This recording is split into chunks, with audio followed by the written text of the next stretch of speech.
the rule of 30% in motorcycling. Yes, there is no such rule, but I am trying to build one. So when you buy a motorcycle, you not just buy a motorcycle, you buy the accessories, you buy a lot many things, and on top of that, you invest in riding safety or riding gears, and you end up not upgrading yourself.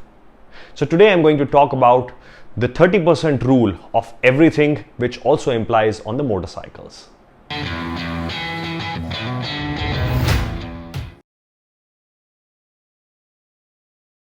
So let's assume you have bought a nice motorcycle.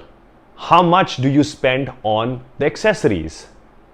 We did a fair bit of calculation, and based on that we figured out that each one of the riders, they spent at least 20% of the motorcycle cost on the accessories. And when I'm saying accessories, means crash bars, lights, luggage systems, etc., which are saving the motorcycles as well as giving you some aesthetic look and feel, which is good.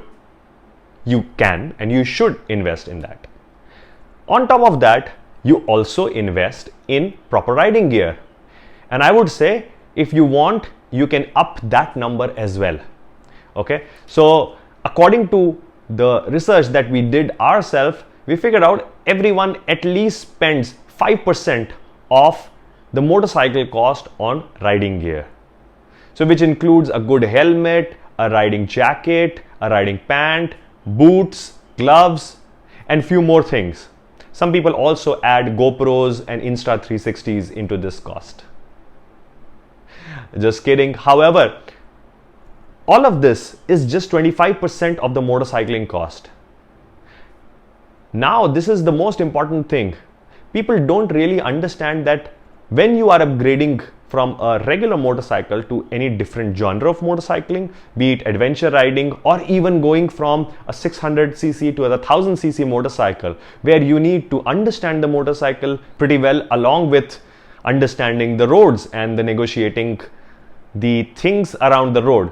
So one really important thing which people miss is upping your game. People don't invest in trainings. And why I keep on emphasizing in trainings? Because I have learned the hard way.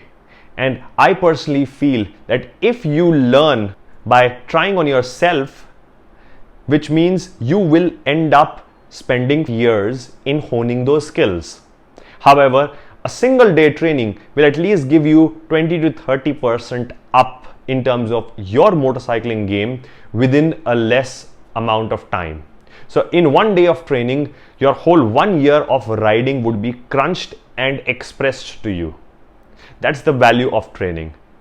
So I would insist, go ahead, up the cost, up the budget of your training and go ride. Trainings not just help you become a fluent rider, but it also helps you go new places, explore new terrains and meet new people.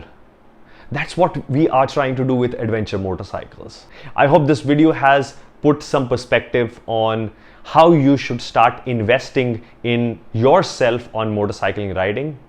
Please let me know in the comment section below on what all things you want me to create videos for you, and I would be glad to prepare and share with you. Thank you so much. Bye bye.